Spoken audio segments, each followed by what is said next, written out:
Hello students, चलिए आज अपना नेक्स्ट टॉपिक स्टार्ट करते हैं डायरेक्ट इनडायरेक्ट का, जिसका नाम है प्रोनाउन में परिवर्तन। लास्ट वीडियोस में हमने देखा कि हम लोग वर्ब में चेंज कैसे करते हैं, यानी जब डायरेक्ट से इनडायरेक्ट में चेंज करते हैं तो वर्ब में क्या क्या परिवर्तन किए जाते हैं और किस तरीके से। अब आइए देखते हैं अपना नेक्स्ट टॉपिक। जब भी डायरेक्ट से इनडायरेक्ट बनाते हैं तो 3 परिवर्तन आपको सिखाए थे। फर्स्ट वर्ब वाला हम कर चुके हैं और जो हमारा सेकंड है प्रोनाउन में परिवर्तन हुआ, ये वो देखते हैं। तो इसके लिए एक रूल है जो आपको याद रखना है, SON सन। इसके नीचे है, जैसे हम मैथ में पढ़ते हैं सन बटे 1 2 3, ठीक है। तो S के नीचे 1, O के नीचे 2 और N के नीचे 3, ठीक है। ये आपको ध्यान रखना है। S का मतलब क्या है, सब्जेक्ट। O का मतलब क्या है, ऑब्जेक्ट। N का मतलब है नो चेंज, ठीक है। 1 का मतलब है फर्स्ट पर्सन, 2 का मतलब है सेकंड पर्सन और 3 का मतलब है थर्ड पर्सन। इससे जो हमारा ये सूत्र आपको बताया गया, इसे एक्सप्लेन करते हैं। देखिए, जो भी जब आपको सेंटेंस दिया जाएगा डायरेक्ट में, तो उसमें जो रिपोर्टेड स्पीच वाला पार्ट होता है, यानी कि इन्वर्टेड कोमा वाला पार्ट होता है, उसके प्रोनाउन को आपको बदलना होता है। तो उसके प्रोनाउन को आप किस तरीके से बदलेंगे, उसके ये रूल हैं, जिसमें अगर उस रिपोर्टेड स्पीच में आपको फर्स्ट पर्सन कहीं भी लिखा मिलता है, फर्स्ट पर्सन में आपको आगे बताऊंगी क्या होता है।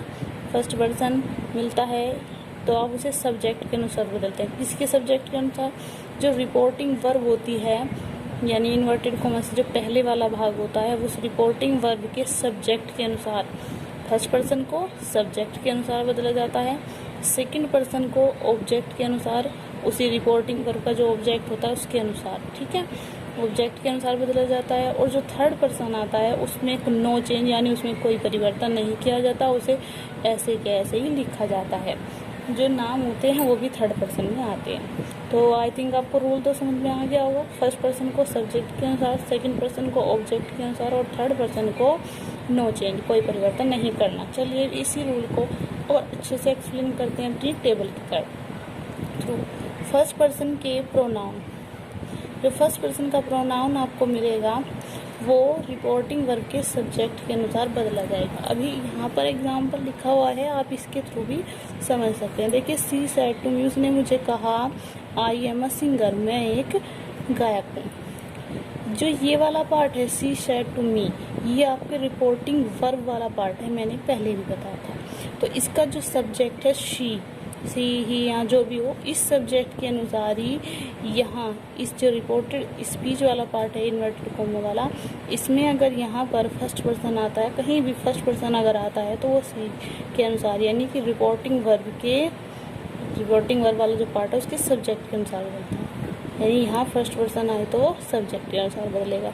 और यहाँ अगर सेकंड पर्सन आ जाता है, यानी कि यू आ जाता है, तो वो इसी पार्ट का ऑब्जेक्ट क्या है, ये सब्जेक्ट है, ये वर्ब है और ये ऑब्जेक्ट। मीन सैड के बाद वाला जो भाग है उसे ऑब्जेक्ट कहते हैं। तो यहाँ पर अगर सेकंड पर्सन आता है तो वो ऑब्जेक्ट के अनुसार बदला जाता है।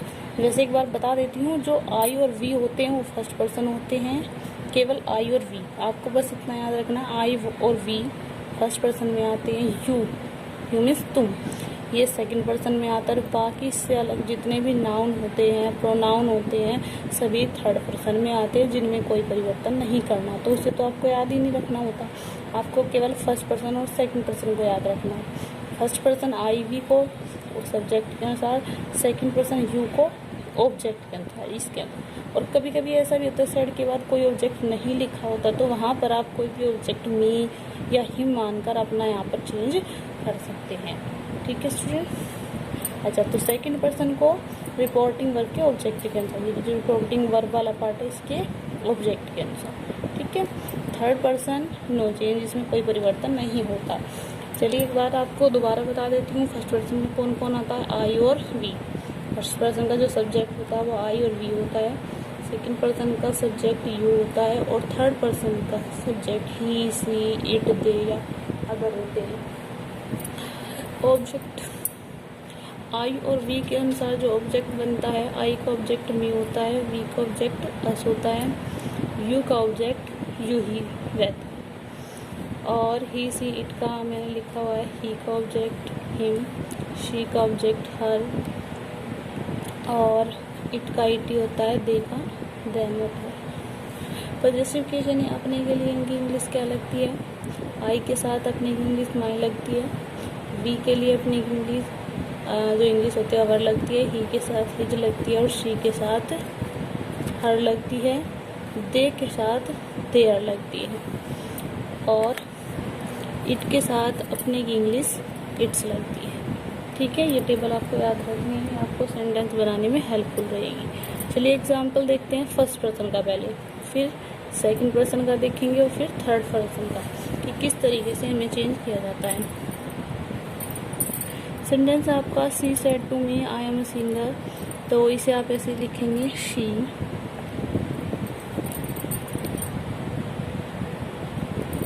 सेड टू को टोल्ड में बदल देते हैं, टोल्ड मी।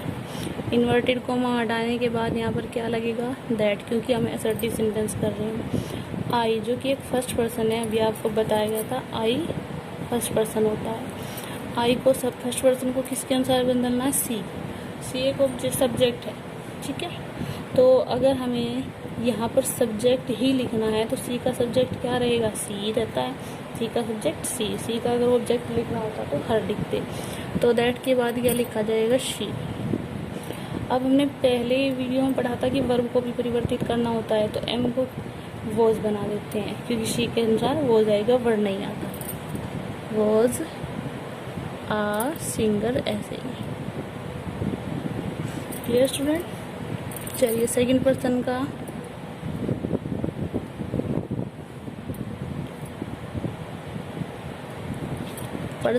हम एक एग्जाम्पल देखते हैं।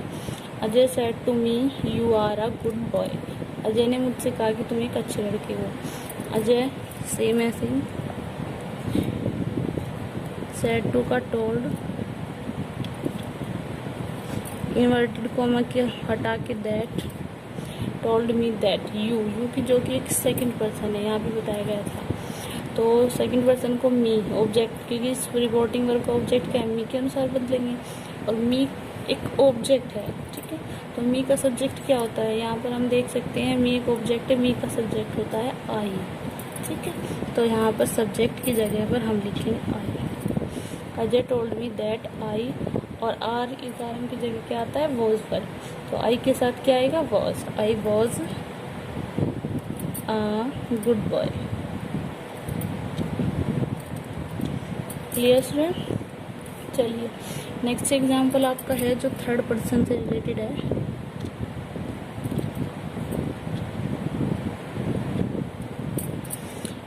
ही said to me they will do their work, उसने मुझसे कहा कि वे अपना कार्य करेंगे, तो ही को ऐसे लिखिए, ही सेड टू की जगह पर टोल्ड मी दैट, दे हमारा कैसा है, थर्ड पर्सन, यहाँ बताया गया था ही सी इट दे, या किसी का नाम हो वो थर्ड पर्सन में आता है जिसमें कोई परिवर्तन नहीं होता, यानी उसे हम ऐसे कैसे लिख देते हैं, तो लिखिए दे।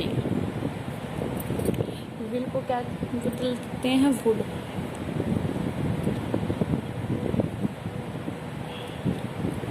Would do their work.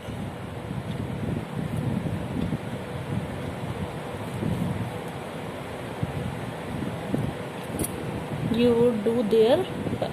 Okay students, तीनों तरह के एग्जाम्पल बताए गए हैं आपको, तीनों पर्सन के, फर्स्ट पर्सन, सेकंड पर्सन और थर्ड पर्सन। तो इसी बेस पर आपको अपनी एक्सरसाइज नंबर 5 करनी है।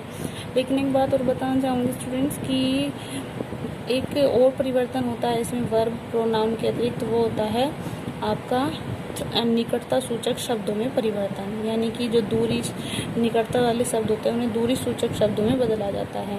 जैसे यस्टरडे होता है, अगर इसी सेंटेंस में आपको यस्टरडे लिखा मिले, देन लिखा मिले, नव लिखा मिले, तो हमें इन्हें, ये नज़दीकता निकटता प्रकट करने वाले शब्द हैं, हमें इन्हें दूरी प्रकट करने वाले शब्दों में बदलना है। ठीक है, और इसकी मैं लिस्ट आपको भेज दूँगी, वो आपको याद करनी है। इन वर्ड्स की जगह पर उन वर्ड को यूज करना है, इसमें कोई समझने वाली बात नहीं है। जैसे यस्टरडे का होता है द प्रीवियस डे,